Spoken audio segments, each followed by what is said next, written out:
முடிய போகுது. ஏன் நான் சொல்றேன்னு பாத்துக்கோங்க. இப்படிதான் இபிஎஸ் ஃபர்ஸ்ட் ஓபிஎஸ் போய் சேர்ந்தாரு. கடைசியில என்ன பண்ணாங்க, தவம் பண்ணிட்டு அப்படியே உட்கார்ந்துட்டாரு. அவரு தேர்வுக்கு வந்துட்டாரு.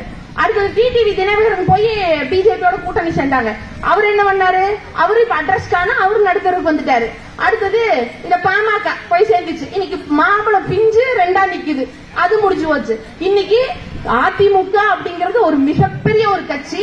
எம்ஜிஆர் அவர்கள் தொடங்கி ஜெயலலிதா அவர்கள் நல்லாட்சி புரிந்து அதை தாண்டி இன்னைக்கு இபிஎஸ் கையில பாப்பாருன்னு நினைச்சு இவரா கேட்டு குத்தகைக்கு எடுத்தாரு. இவரு குத்தகைக்கு எடுத்து அதை சப் கான்ட்ராக்டுக்கு பிஜேபிக்கு விட்டுருக்காரு. இதுதான் நிலவரம். இப்படிதான் போயிட்டு இருக்கு.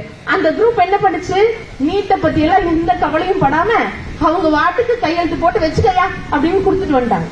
எங்க ரொம்ப கொடுமைங்க. நம்ம பொம்பளை பிள்ளைங்க ரோட்ல நடந்து போகும்போது இந்த ட்ரெஸ் உதறிக்காமி சாலை கழட்டுன்னு சொன்னா நம்மளுக்கு எல்லாம் கோவரமா வராதாக்கா? கோவரமா வராதா? ஆனா இன்னைக்கு அந்த எக்ஸாம் அதன பெரிய ஆதிகளை இருக்கியா? நம்ம பிள்ளைங்கள 10வது 12வது பப்ளிக் எக்ஸாம் எழுதுறது இல்லையாக்கா? எல்லாம் இந்த பிட்டர் ஸ்டாக் இருக்கு. ஆனா இவங்க பிட்டு கொண்டு வந்திருக்காங்கன்னு இவங்க செக் பண்ணுவாங்களாம். அது எப்படி செக் பண்ணுவாங்க? ஒரு பட்டன் போட்டு டிரெஸ் போடக்கூடாது. அந்த பட்டனை எல்லாம் பிச்சு எடுன்னு கையில பிளேட கொடுத்துட்டு இருக்காங்க. அந்த பிச்சை எடுக்கும் போது அந்த டிரெஸ் கிழிஞ்சிருச்சுன்னா அந்த பெண்ணுக்கு எவ்வளவு பெரிய ஒரு அவமானமா இருக்கும் அந்த குழந்தைக்கு. ஒரு நிமிஷம் யோசிச்சு பாருங்க. அதுக்கு மேல இவங்க எல்லாம் வந்து இந்துத்துவாவை தூக்கி நிறுத்துறாங்களா? ஆனா என்ன சொல்றாங்க, நீட் எக்ஸாம் எழுத போனா தாலியை கழட்டி வச்சுட்டு போ. மூக்குத்தில என்னக்கா பிட்டு கொண்டு போக முடியாம சொல்லுங்க? மூக்குத்தி எத்தனோண்டு இருக்கும், அதுலதான் பிட்டு கொண்டு போக முடியுமா? ஒரு பாஜக ஒரு ஆள் ஒருத்தவங்க சொல்றாங்க, இல்லைங்க மூக்குத்திக்குள்ள கேமரா வச்சிருவாங்களாம். பாத்துக்கோங்க எப்படி எல்லாம் கொடுமை. கால்ல போற மிஞ்சியை கழட்டி வச்சுட்டு போக சொல்றாங்க. இவங்க பரீட்சைக்கா நம்ம பிள்ளைய ப்ரிப்பேர் பண்ணி அனுப்புறாங்க. இல்ல தமிழ்நாடு எவ்வளவு அடிச்சாலும் அது மட்டும் எப்படியா திரும்பி திரும்பி அந்த ஊர் மாணவ மாணவிகள் மட்டும் இவ்வளவு சாதிக்கிறீங்க, நீங்க எல்லாம் இனி படிக்கவே வரக்கூடாதியா? அதனாலதான் இந்த மாதிரி நீட்டுக்கிற கொடுமையான தேர்வெல்லாம் நான் கொண்டு வரேன்னு சொல்லி நம்ம மாணவர்களுடைய படிப்பை கெடுக்கிறதுக்காக இது செய்யறாங்க. ஆனா இன்னைக்கு நான் சொல்லிட்டு போறேன், இந்த ஊர்ல நீட் ரிசல்ட் வரட்டும்.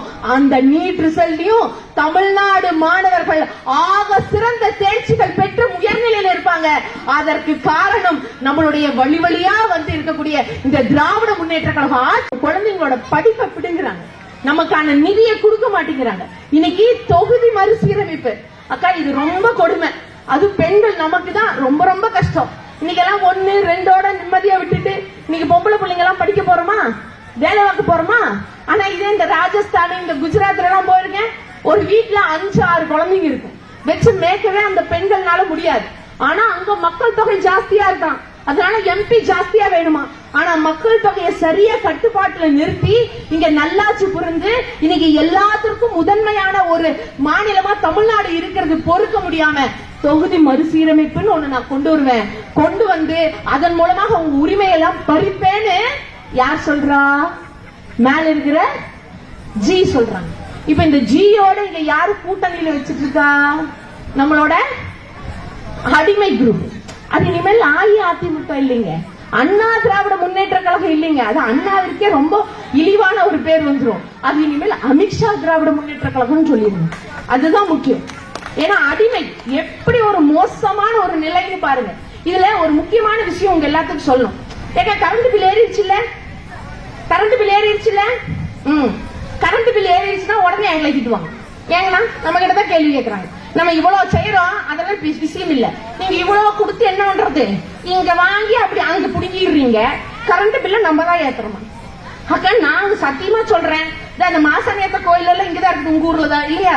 அந்த ஆத்தாட்டியே போய் வேணாலும் கேளுங்க, அந்த ஆத்தா கூட உண்மையை சொல்லி போடு.